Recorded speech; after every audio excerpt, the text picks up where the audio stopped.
ಅದೊಂದು ಕೃಷ್ಣ ಲೋಕವಾಗಿದ್ದು ಅಲ್ಲಿ ತೊಟ್ಟಿಲಲ್ಲಿ ಬಲಕಿದ್ದ ಮುತ್ತು ಕೃಷ್ಣನಿಂದ ಹಿಡಿದು ರಾಧೆಯ ಪ್ರೀತಿಯ ರಾಧಾಕೃಷ್ಣನ ಎಲ್ಲಾ ಅವತಾರಗಳು ಸೃಷ್ಟಿಯಾಗಿತ್ತು. ಕಣ್ಣು ಹಾಯಿಸಿದ ಕಡೆಯೆಲ್ಲ ಕೃಷ್ಣ, ರಾಧೆ, ಯಶೋಧೆಯ ಜೊತೆಗೆ ಗೋಪಿಕಾ ಸ್ತ್ರೀಯರಿದ್ದ ನಂದ ಗೋಕುಲವೇ ಕಾಣಿಸ್ತಾ ಇತ್ತು.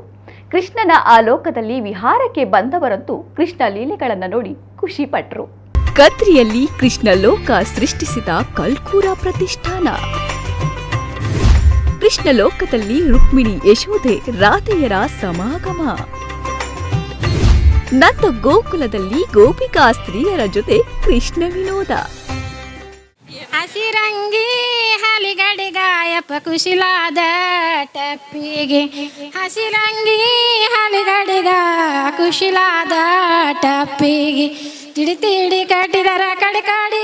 ಹೀಗೆ ಯಶೋಧೆಯಾಗಿ ತಾಯಿ ಸುಮಧುರವಾದ ಲಾಲಿ ಹಾಡು ಕೇಳ್ತಾ ಇದ್ರೆ ತೊಟ್ಟಿಲಲ್ಲಿ ಕೃಷ್ಣನಾಗಿ ಹಾಯಾಗಿ ನಿದ್ರಿಸ್ತಾ ಇರೋ ಮುತ್ತು ಮಕ್ಕಳು. ಒಂದೊಂದು ಪುಟಾಣಿ ಕೃಷ್ಣರನ್ನು ನೋಡ್ತಾ ಇದ್ರೆ ಕೃಷ್ಣನ ಬಾಲ್ಯದ ನೆನಪು ಒಮ್ಮೆ ಮನಸ್ಸಲ್ಲಿ ಹಾದು ಹೋಗುತ್ತದೆ. ಜೋ ಜೋ ರಾಮ, ಜೋ ಜೋ ಕೃಷ್ಣ, ಜೋ ಜೋ ರಾಮ, ಜೋ ಜೋ ಕೃಷ್ಣ. ಇನ್ನು ಕೃಷ್ಣ ಅಂದ ಮೇಲೆ ಅದೊಂದು ಗೋಪಿಕಾ ಸ್ತ್ರೀಯರಿಂದ ಕೂಡಿದ ನಂದ ಗೋಕುಲವಾಗಿ ಅಲ್ಲಿ ಕೃಷ್ಣನ ಲೀಲಾ ವಿನೋದಗಳು ಇರಲೇಬೇಕು. ಅಂತಹ ನಂದ ಗೋಕುಲದಲ್ಲಿ ಗೋಪಿಕಾ ಸ್ತ್ರೀಯರ ಜೊತೆ ತನ್ಮಯತೆಯಿಂದ ನೃತ್ಯ ಮಾಡುವ ಕೃಷ್ಣ ಕೂಡ ಇಲ್ಲಿ ಕಾಣಿಸಿಕೊಂಡಿದ್ದಾನೆ.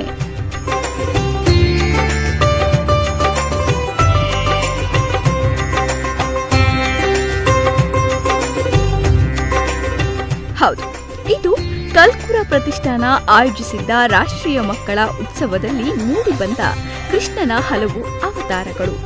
ಗೋಕುಲಾಷ್ಟಮಿಯ ಸಲುವಾಗಿ ಕಳೆದ 40 ವರ್ಷದಿಂದ ಕಲ್ಕುರ ಪ್ರತಿಷ್ಠಾನ ಮಕ್ಕಳಿಗೆ ಕೃಷ್ಣ ವೇಷ ಸ್ಪರ್ಧೆಯ ಜೊತೆಗೆ ಮಕ್ಕಳ ತಾಯಿಯರಿಗೆ ಯಶೋಧೆ ಕೃಷ್ಣ, ರಾಧೆ ಕೃಷ್ಣ, ಮುತ್ತು ಕೃಷ್ಣ ಹೀಗೆ ಹಲವಾರು ವಿಭಾಗದ ಸ್ಪರ್ಧೆಯನ್ನ ಆಯೋಜಿಸುತ್ತಾ ಬಂದಿದೆ. ಇದೀಗ ಇದು ರಾಷ್ಟ್ರೀಯ ಮಕ್ಕಳ ಉತ್ಸವವಾಗಿ ಬದಲಾಗಿದ್ದು ತೊಟ್ಟಿಲ ಮಗುವಿನಿಂದ ಹಿಡಿದು ಮಕ್ಕಳ ತಾಯಂದಿರು ಕೂಡ ತಮ್ಮ ಮಕ್ಕಳ ಜೊತೆ ಈ ಉತ್ಸವದಲ್ಲಿ ಭಾಗವಹಿಸ್ತಾ ಇದ್ದಾರೆ. ಹಂತ ಹಂತವಾಗಿ ಹಲವು ವಿಭಾಗಗಳಲ್ಲಿ ಸ್ಪರ್ಧೆಗಳನ್ನು ಆಯೋಜಿಸಲಾಗುತ್ತಿದೆ.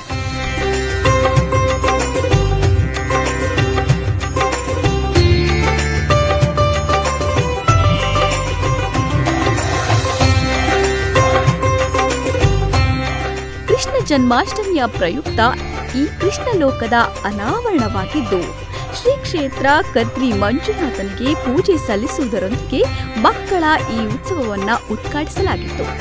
ಮಂಗಳೂರಿನ ರಾಮಕೃಷ್ಣ ಸೇವಾಶ್ರಮದ ಸ್ವಾಮೀಜಿಗಳು ದೀಪ ಬೆಳಗಿಸಿ ಮಕ್ಕಳ ಉತ್ಸವ ಉದ್ಘಾಟಿಸಿದ್ರೆ ತಾಯಂದಿರು ತಮ್ಮ ಪುಟ್ಟ ಮಗುವನ್ನ ತೊಟ್ಟಿಲಿನಲ್ಲಿ ತೂಗಿ ಲಾಲಿ ಹಾಡುವ ಮೂಲಕ ಉತ್ಸವ ಆರಂಭಗೊಂಡಿತ್ತು. ಇದೇ ವೇಳೆ ಪುಟ್ಟ ಮಕ್ಕಳಿಂದ ಹಿಡಿದು ನುರಿತ ಕಲಾವಿದರುಗಳಿಗೆ ಕೃಷ್ಣವೇಷ ಸ್ಪರ್ಧೆಯನ್ನ ಒಂದೆಡೆ ಆಯೋಜಿಸಿದ್ರೆ ಮತ್ತೊಂದು ಕಡೆಯಲ್ಲಿ ರಾಧಾಕೃಷ್ಣರು ವೇದಿಕೆಯಲ್ಲಿ ಕಾಣಿಸಿಕೊಂಡಿದ್ರು. ಹಲವು ವೇದಿಕೆಗಳಲ್ಲಿ ಏಕಕಾಲದಲ್ಲಿ ನಡೆದಿದ್ದ ಈ ಮಕ್ಕಳ ಉತ್ಸವದ ಸ್ಪರ್ಧೆಗಳಲ್ಲಿ ಒಬ್ಬರಿಗಿಂತ ಒಬ್ಬರು ಮಿಂಚುವ ಮೂಲಕ ಕೃಷ್ಣನಿಗಾಗಿ ನಡೆದ ಈ ಮಕ್ಕಳ ಉತ್ಸವಕ್ಕೆ ಮೆರುಗು ತಂದಿದ್ರು.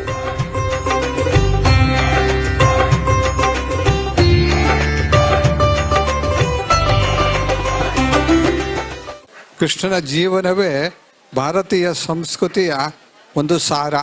ಕೃಷ್ಣನನ್ನು ನಾವು ನಾನಾ ವಿಧದಲ್ಲಿ ಪೂಜಿಸ್ತೀವಿ, ನಾನಾ ವಿಧದಲ್ಲಿ ನಾವು ಪ್ರೀತಿಸ್ತೀವಿ.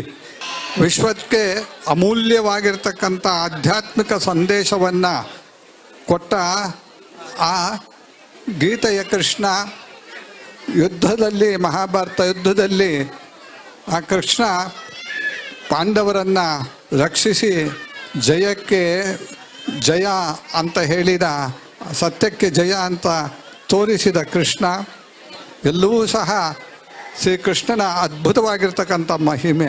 ಇವತ್ತು ಇಡೀ ವಿಶ್ವದಲ್ಲೇ ಕೃಷ್ಣ ಜನ್ಮಾಷ್ಟಮಿ ನಡೀತಾ ಇದೆ.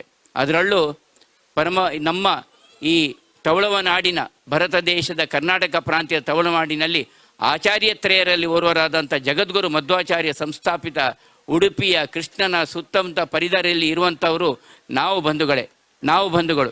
ಇಂತಹ ಈ ಒಂದು ವ್ಯವಸ್ಥೆಯಲ್ಲಿ ಅಲ್ಲಿ ಪರಮ ಪೂಜ್ಯ ಅಷ್ಟಮಠಾಧೀಶರಿಂದ ಕೃಷ್ಣ ಪೂಜೆಗಳು ಅಂತದ್ದು ಇದ್ದರೆ, ಇಲ್ಲಿ ಮಂಜುನಾಥ ದೇವರ ಸಾನ್ನಿಧ್ಯದಲ್ಲಿ ಸಹಸ್ರಾರು ಮಕ್ಕಳ ಕೈಯಿಂದ ಕೃಷ್ಣ ಆರಾಧಿಸಲ್ಪಡ್ತಾ ಇದ್ದಾನೆ. ಸಹಸ್ರಾರು ಮಕ್ಕಳ ಕೈಯಿಂದ.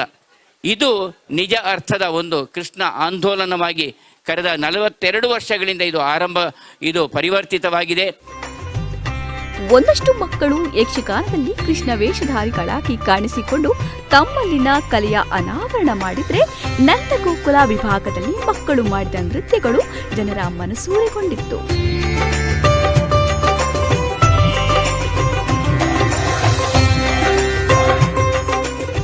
ಭಾಗವಹಿಸುವ ಆಸಕ್ತಿ ಇರುವವರಿಗೆ ಕೃಷ್ಣನ ವೇಷಭೂಷಣದ ವ್ಯವಸ್ಥೆಯನ್ನು ಕಲ್ಕೂರ ಪ್ರತಿಷ್ಠಾನ ಮಾಡಿದ್ದು, ನೃತ್ಯ ಹಾಗೂ ಯಕ್ಷಗಾನಕ್ಕೆ ಹಿಮ್ಮೇಳದ ವ್ಯವಸ್ಥೆಗಳನ್ನು ಮಾಡಲಾಗಿತ್ತು.